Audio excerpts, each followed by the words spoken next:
is not often these days that you hear of a car going down in price, but that's exactly what Audi has done with this Q5 35 TDI variant. Not only is it the most affordable car of the Q5 lineup, but it also travels up to 1,400 kilometers on a tank, according to Audi, and it's very well equipped as well. Not to mention, it's a bit of a looker, even in this base spec variant. However, it is a diesel car, and that is way less popular today than it was previously. So let's see how it fares in the real world, because it is a very good thing on paper. Let's go for a drive. Well, first of all, let's discuss the way this car looks. So you do get LED headlights up the front, and they also get auto high beams for when you're at night. 20-inch alloy wheels, these are Audi Sport items, and they look very nice on this car. And you also get body colored cladding here as well. I love the fact that it gets that from a base spec variant. Then along the side, you get this silver trim, which befits it of its prestige status. And then at the back, you get an electric tailgate. Now, as I said, I think it's a bit of a looker, but tell me what you guys think in the comments below, and let me know if you have any differing opinions. As a bit of background, the Audi Q5 35 TDI was introduced as a limited edition midway through 2022, though Audi has now seen fit to include the variant within the full-time Q5 lineup. It launched with a price of $68,350 before on-road costs, before a price drop occurred at the end of 2022, setting it below the $67,000 mark. It now begins at $67,900 before on-road costs, or about the mid-$70,000 range if delivered in Melbourne, where I am. That compares with other medium luxury SUVs like the entry BMW X3, which costs $81,700, or the 2.5-litre Genesis GV70, which costs $68,500. Often the most affordable versions of luxury SUVs lose out on equipment in an attempt to price them below a certain point, but that's not the case with the Q5 35 TDI. It still gets leather upholstery, a 10.1-inch infotainment system with wireless Apple CarPlay, tri-zone climate control, electric seat adjustment, a kick sensor for the electric boot, and satellite navigation. Under the bonnet is a 2-litre turbo diesel 4-cylinder engine which outputs 120 kilowatts and 370 newton meters. Now, this power is sent to the front wheels through a 7-speed dual-clutch automatic gearbox. Audi is one of the few manufacturers to still offer a diesel powertrain in cars like this, though it does say it'll do up to 1,400 kilometers on a single tank, and we've seen nothing less than 1,250 kilometers on this car's computer, which is really impressive stuff. On the inside, you're presented with that typical austere Audi cabin look. The Q5 is decidedly old in today's age, and even though it isn't brimming with the latest in Audi's design language, you still get a nice and functional cabin with a good amount of smarts as well. The seats are comfy enough for those longer drives, and there's a good amount of support for your back and your sides as well. You can get that right driving position because there is a good amount of adjustability between the seats and the steering wheel. Everything in the cabin is covered in nice materials, and it feels like it's built quite well as well. You also get ambient interior lighting to spruce up the cabin at night. Now let's talk storage. You've got a center console bin which opens to reveal this sliding little tray here, which is very handy. 2 cup holders here, and slots in the center console bin for your phone, keys, wallet, whatever you want. You've also got side pockets here for your bottles, and of course, the standard glove box. The 10.1-inch infotainment screen sits proud of the dash and has big blocky icons to navigate between functions.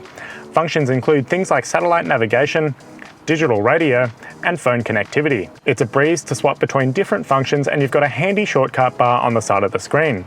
For those who prefer it, Apple CarPlay is connected wirelessly, though Android fans will need to connect their phone with a wire.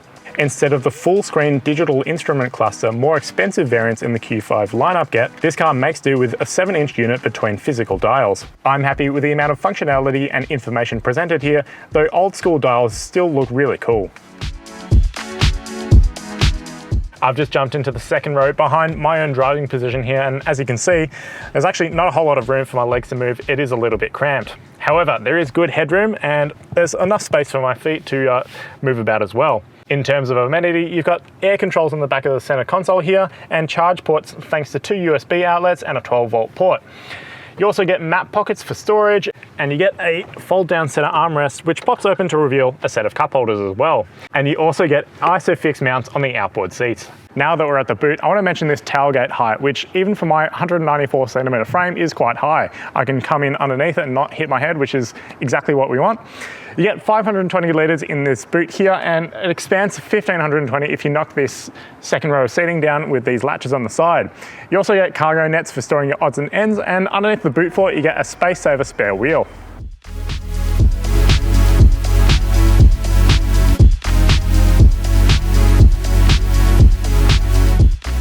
So here we are behind the wheel of the Audi Q5 diesel, and I know I've been going on about how impressive this thing is on paper, but one thing it doesn't have to its name is particularly impressive outputs. It has 120 kilowatts and 370 Newton meters output through the front wheels, and that actually doesn't sound like a whole lot on paper, but the thing is with a diesel engine, it has tractable power where you can sort of just ride that wave of torque, and in practice actually feels much better than what the figures actually say. One thing you don't really expect from a diesel powertrain is a sense of refinement, but Audi's got this thing down to a fine art, and there's actually not too much intrusion coming through to the cabin, and it's really impressively quiet here. There's not that much diesel chatter coming from under the bonnet there, and even road noise in general really isn't coming through to the cabin, and I'm quite impressed with the cabin ambience inside this cabin here. Playing into that impressive engine refinement is a really well-refined gearbox. Obviously, Audi's been doing the dual clutch thing for a number of years now, so it's really got it down to a fine art, and anytime you're changing your throttle inputs or changing your speed, it's served up the appropriate ratio for the given speed. And it's actually not that perceptible a gear change either. You really can't feel it happening, and it's very well refined overall. When you do put your foot down coming out of a corner, there is a little sense of torque steer as the car sort of struggles for grip, but it's very easy to manage, and you really don't feel that much of an impact through to the front wheels, considering those outputs are only 120 kilowatts and 370 Newton meters. It's really not that bad, but is one thing to mention. Looking out through the cabin, I've actually got a very good view and a high driving position to see all around me, and the Audi Q5 size in general, it is quite manageable. You really don't have that much of an issue putting this into reverse parking situations, and even when you are driving within a lane on a highway, it's very easy to manage within its lane. When you are trying to reverse park it around town, you've got that reversing camera setup, but it isn't 360 degrees like you might expect in some prestige SUVs. It is also not that great quality, so it does the job, but nothing particularly special to call out there. Ride quality on the whole is very impressive from this Audi Q5, and we're driving through suburban streets at the moment, and we're about to go over a speed hump now, but it remains pretty impressively composed. And of course we go over these little imperfections that do find their way through to the cabin, but it doesn't faze the car all too much, and it is very impressively composed overall. Another thing that you might expect from a luxury SUV is adaptive cruise control, but the Q5 35 TDI variant doesn't get it. It also doesn't get lane centering either, but it does get a decent amount of active safety systems. Steering effort in the Q5 is nice and easy to maneuver, and you do get a little bit of a syrupy weight as you sort of load up through longer bends, and overall it just remains nice and easy to maneuver considering the size. For the price you'll pay for this Q5 35 TDI variant, the entry-level variant no less, you really do get a very nice driving experience that you expect to pay more money for. Considering it is diesel, you do get a very good fuel economy, and like I said, it is really refined to a very high level, almost petrol-like. Audi claims this is the most fuel-efficient diesel SUV on the market in Australia, with a fuel efficiency of below 5 litres per 100 kilometres, but we found fuel efficiencies closer to 5.7, and granted that has been on a bit more of an around town cycle, but overall it is still very impressive, and we haven't seen anything less than 1,250 kilometres from a full tank. Though it is older than its medium luxury SUV rivals, there really isn't a lot to dislike about the Audi Q5. As we covered, it's very affordable for what you get, including that smooth driving experience and bloody impressive diesel engine. It also packs in just the right amount of equipment and comforts. Funnily enough, even though it is a prestige SUV priced at a higher point, there is a lot of value about the Audi Q5 35 TDI, and I recommend looking at it as it comes into run out. If you've enjoyed everything I've told you about the Audi Q5 35 TDI, be sure to like this video on YouTube and subscribe to our channel to stay up to date with all of our future content. If you want to know more about the Audi Q5, be sure to read the full review on Drive.com.au.